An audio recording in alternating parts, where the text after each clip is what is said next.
Hello everyone. ఈరోజు మనము గుత్తొంకాయ కర్రీని ఈజీగా బ్యాచిలర్స్ లేదంటే ఫస్ట్ టైం వండే వాళ్ళు కూడా ఎలా చేసుకోవాలో చూసేద్దామండి.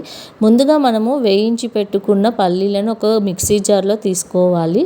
అందులోనే మనము పసుపు, కారము, ఉప్పు, ధనియాల పౌడరు అండ్ కొద్దిగా జీలకర్రను కూడా తీసుకోవాలి. వీటన్నిటిని తీసుకొని మనము మెత్తగా గ్రైండ్ చేసుకోవాలండి.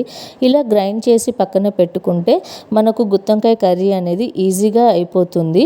ఇప్పుడు నేను ఇక్కడ 250 గ్రామ్స్ వంకాయలను తీసుకున్నానండి. ఇలా నీట్గా వాష్ చేసుకొని కొద్దిగా రిమూవ్ చేసుకున్న తర్వాత ఇలా మనము కట్ చేసుకోవాలండి. అంటే 4 పీసెస్గా కట్ చేసుకోవాలి. ఇప్పుడు వీడియోలో చూపిస్తున్నట్టు ఇలా కట్ చేసుకున్న మధ్యలో మనం గ్రైండ్ చేసి పెట్టుకున్న పౌడర్ని ఫిల్ చేసుకోవాలి.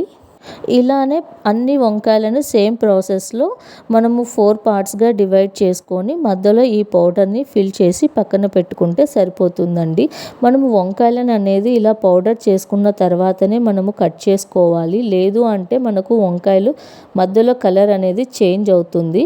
ఇలా ఒక్కొక్కటి మనము నీట్గా ప్రాసెస్లో కట్ చేసుకొని మనం ఫిల్ చేసి పక్కన పెట్టుకుంటే సరిపోతుంది. ఇప్పుడు స్టవ్ వెలిగించి మనము ఒక ప్యాన్ పెట్టుకొని అందులో సరిపడా ఆయిల్ అనేది వేసుకోవాలండి. ఆయిల్ హీట్ ఎక్కిన తర్వాత మనము ఇందులోకి కొన్ని తిరువాత గింజలు, కరివేపాకు తీసుకోవాలండి. ఇక్కడ మనకు ఆయిల్ అనేది ఎక్కువగా పట్టదండి. ఎందుకంటే మనకు బుడ్డల పొడిలో ఆల్రెడీ ఆయిల్ కంటెంట్ ఉంటుంది కాబట్టి మనము ఈ గుత్తొంకాయ కర్రీకి ఆయిల్ అనేది కొద్దిగా తీసుకుంటే సరిపోతుంది. ఇలా మనము ఆనియన్స్ని కూడా తీసుకొని రోస్ట్ చేసుకోవాలి. ఆనియన్స్ అనేవి మనకు కొద్దిగా గోల్డెన్ కలర్ వచ్చే వరకు హీట్ చేసి రోస్ట్ చేసుకుంటే సరిపోతుంది.